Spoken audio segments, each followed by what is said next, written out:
अच्छा, दूसरी तरफ था आपका फेवरेट एचडीएफसी बैंक या प्राइवेट बैंक्स, काफी 5 साल तक अंडर परफॉर्म किया, आप बैठे रहे, वो पेशेंस क्लिकिंग क्यों है? और उसमें गलत पेशेंस नहीं, हाँ, तो फिर उसको कैसे देखते उसको हैं? मैंने गलती हो गई हाँ, कि हमने सोचा कि चलो हर साल वो स्टॉक सस्ता तो हो रहा है, एटलीस्ट उसमें क्या होता है ग्रोथ 11-12% की टाइप की बन जाती है।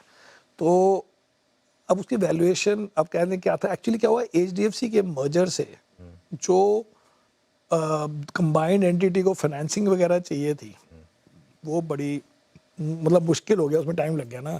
पर पहले जब शुरू में जब वो मर्जर हुआ था तो हमने सोचा था कि आई थिंक मुझे लगता है कंपनी ने भी सोचा था कि RBI will give you some time ताकि आप वो जो एचडीएफसी पेरेंट या जो भी कहो एचडीएफसी के जो बॉन्ड्स वगैरह थे, जो डेट था उसके ऊपर आप एकदम फोर्स नहीं करोगे कि आज इसे एसएलआर सीआरआर करो और उनको रिप्लेस करो। उनके लिए 5-7 साल देने चाहिए थे। बेसिकली द सिस्टम इंश्योर्ड कि आगे से कोई बड़ा मर्जर होगा तो लोग स्टॉक पहले बेच के तोड़ देंगे। बट उसमें अब क्या सस्ता हो गया है, तो अब ठीक है, निकल गए 4-5 साल निकल गए। हाँ। हर बार ही हम ऐसी गलती नहीं करेंगे। बट आप मानते हैं कि इसको होल्ड करके रखना गलती थी थोड़ा, कोर्स गलती हो गई जो मेरा फंड अगर इंडिया में 4-5 सालों में सारे कोई फंड्स 150-200% बढ़े होंगे जब से 21 के बाद, और वो बड़ा होगा 15-20%, तो ये तो नुकसान ही, और वो भी 5-6% होल्डिंग, मतलब 5-6% एनएवी बढ़ जाती, मतलब हर साल का 1% एनएवी, 1% के लिए तो हम जान देते हैं नहीं जान साल की। अच्छा, तो इस समय समीर अरोड़ा कहाँ पैसा लगा रहे हैं? नया पैसा जो आपको आ रहा है, तो उस समय आपके हिसाब से कहाँ आपने फ्रेश एंट्री की है जो हमें नहीं पता या कम पता है? पता तो नहीं होगा, क्योंकि पता होगा मेरा मतलब ब्रॉडली यही नेम होते हैं, और हमारे म्यूचुअल फंड वालों के तो वैसे भी डिस्क्लोजर होता है। हाँ। मेरे स्टॉक्स वहाँ पे 2-4-5 इधर अलग होते हैं। हाँ। बट ब्रॉडली अगर आप ऐसे नहीं बोलो कि हम का लगा रहे हैं, क्योंकि हमारे को जैसे मेरे को एफआई में मुझे तो बड़े पैसे मिले लास्ट ईयर सम 300 मिलियन, तो वो तो हमने उसमें एचडीएफसी बैंक भी लिया होगा, आईसीआईसीआई बैंक भी लिया, सारे पुराने नाम।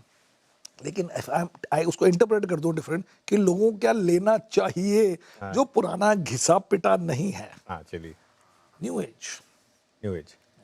न्यू एज में लोग गलती ये कर रहे हैं, दो गलतियां हैं। एक तो आदमी कहता है लॉस मेकिंग कंपनी है, ये जी लॉस मेकिंग कंपनी आपने खरीद ली क्योंकि न्यू एज कंपनी सारी लॉस मेकिंग है।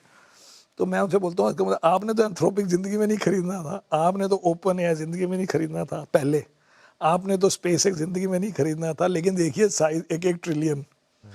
दूसरा बात यह है कि ये जब कंपनी सारी की नहीं बात कर रहा ब्रॉडली, तो ये सब कंपनी 8-10 साल प्राइवेट रही हैं, और वाइल बीइंग प्राइवेट ये नहीं है कि वो कोई प्रोटेक्ट कर रहा था, उनके अगेंस्ट 10 और कंपनियां थी प्राइवेट जो सिमिलर, उनको भी किसी ने फंड किया था, किसी और प्राइवेट इक्विटी ने। तो पहले तो उनका मुकाबला हुआ, फिर इन्होंने जो भी लिस्टेड कंपनी है उस किसी ना किसी लिस्टेड कंपनी से आप compete कर रहे हो। जैसे अगर आप ग्रो को कहो तो वो इंडियन ब्रोकर से compete कर रहा था ना, अगर आप हमारे जोमेटो वगैरह को कहोगे तो वो दूसरी लिस्टेड कंपनी, Equivalent वगैरह के साथ कह रिटेलर्स सकते हैं, और हाँ, साथ हाँ, में हाँ, प्राइवेट सॉरी किराना स्टोर से compete, हाँ, तो हाँ, कुछ उसका जीत के आए हैं उस लेवल तक। हाँ, हाँ, एंड यूनिट इकोनॉमिक्स बड़े इजी है टू अंडरस्टैंड। मैंने एक और बिग पिक्चर कॉन्सेप्ट है मेरे पास कि अगर आप डिफाइन कर लो कि न्यू एज किसको बोलोगे, आप बोलो e commerce, quick commerce, broking, internet fashion वाली जो ब्रोकिंग, 2 कंपनीज अब वो हैं, कर लो, फिर आप कह दो ये डिलीवरी टाइप मतलब जो भी जो उससे डिलीवरी, रिलेटेड नायका, ये है, सब कंपनियां, हाँ, मीशो फीशो सब बोल दो जो मेरे पास ना भी हो ये सब, और आप बोल दो ये ईवी वाली, ये एथर, ये सब बोल दो, और इनको कहो कि यूएस में क्या वेट है इनका S&P 500 में। बट ऑफ कोर्स क्योंकि उसमें गूगल अमेजोन वगैरह वो वेट बड़ा हाई हो जाता है, बट वेट 40% से कम नहीं होगा, हमारे यहाँ 4% नहीं होगा। हाँ।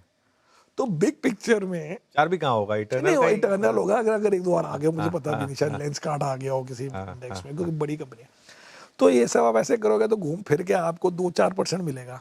तो थीमेटिकली वो 4 को 40 नहीं पहुंचेगा, क्योंकि वहां की बड़ी वाली बहुत ही बड़ी हो गई है। तो आप लॉस मेकिंग में भी इन्वेस्ट कर रहे हैं? हम तो लॉस मेकिंग वाली में भी करने को तैयार हैं, हाँ, अगर आप हमें दिखा दो, समझा दो और हम समझ जाएं हाँ, कि ये लॉस इसलिए हो रहा है क्योंकि आपकी ग्रोथ ज़्यादा हो रही है, आपके पुराने वाले यूनिट इकोनॉमिक्स ठीक हैं। अगर आपने सपोज कि 500 स्टोर लगाए तो मेरे पहले 200 स्टोर इतने पुराने थे, उसमें प्रॉफिट हो गया है, नेक्स्ट ब्रेक इवन पे आ गए हैं, जो 6 महीने पहले लगाए थे उसमें लॉस है लेकिन वो नंबर ज़्यादा है, ये सब घूम फिर के हम तो करने को तैयार हैं। यस, ओके, तो न्यू एज आपकी क्लियरली इस समय सबसे बड़ी हमारे टीम है। पोर्टफोलियो में 15-20% होगा, 15%, 15%। और उसी से हमारी एक्स्ट्रा परफॉर्मेंस है क्योंकि सारे चल गए। ओके, कोई और थीम ये अभी बढ़िया थीम, वैसे तो बड़े सेक्टर्स कवर कर लेता है। चल ठीक है, हाँ हाँ, दूसरा थीम, अगर आप थीम बोलेंगे तो मुझे लगता है कि चाइना +1 मैन्युफैक्चरिंग में तो होएगा, ओके, होएगा। बिकॉज लोग डरते हैं कि सारा कुछ एक में डाला जाए। Apple is a good example of तो दैट। ईएमएस वगैरह हाँ, के ये सब भी ठीक है, ईएमएस भी ठीक है, और आजकल ना छोटे छोटे जो चीज़ें भी बना रहे हैं, कोई स्पेस के लिए बना रहा है, कोई डिफेंस के लिए बना रहा है, कोई बोइंग के लिए बना रहा है, ये है बड़ी छोटी। मैन्युफैक्चरिंग में इंडिया में कैपेक्स कर रहे हैं, उनके ऊपर फोकस करो बेसिकली। जो मैन्युफैक्चरिंग में मतलब बट हम चाइना से लड़े कैसे हैं? कई लोग कहते हैं चाइना से लड़ने की बात ही नहीं है। लोग चाइना के बाद की चीज़ें ढूंढना चाहते हैं, हाँ चाहे वो 5% हो, वो आपको इनकरेज करेंगे आप 10 बन जाओ, हाँ क्योंकि दे वांट, हाँ। वी में नॉट वांट और वांट, या वी में दे वांट, बिकॉज सब इतना रिस्क नहीं ले सकते। हाँ। एप्पल लाइव एग्जांपल है ना, किस बात पे वो चाइना से इंडिया आ गया, कोई लड़ाई थोड़ा थी उसकी, बट अपने मन में उसको रिस्क था कि कभी यूएस से लड़ाई हो जाती है, प्रेसिडेंट ट्रम्प की हो जाती है, बाद में पीस हो गई वैसे उनकी, हाँ, हाँ। लेकिन एवरीबडी वांट्स। तो मुझे किसी ने बताया तो कि एज एन इंश्योरेंस, इंडिया को एज एन इंश्योरेंस थोड़ा सा, हाँ, तो मुझे एक बंदे ने बताया कि वो एक कंपनी की स्ट्रेटजी है OOC, आउट ऑफ चाइना। मतलब डजंट मीन कि वो अपना एग्जिस्टिंग बिजनेस छोड़ के जा रहा है, हाँ हाँ but they want new thing, जो उनको वियतनाम में चाहिए, उनको यहाँ पे, कोई मलेशिया में। तो इंडिया की स्टोरी है कि जो हमारी लोकल मार्केट भी है इन एडिशन टू एक्सपोर्टिंग।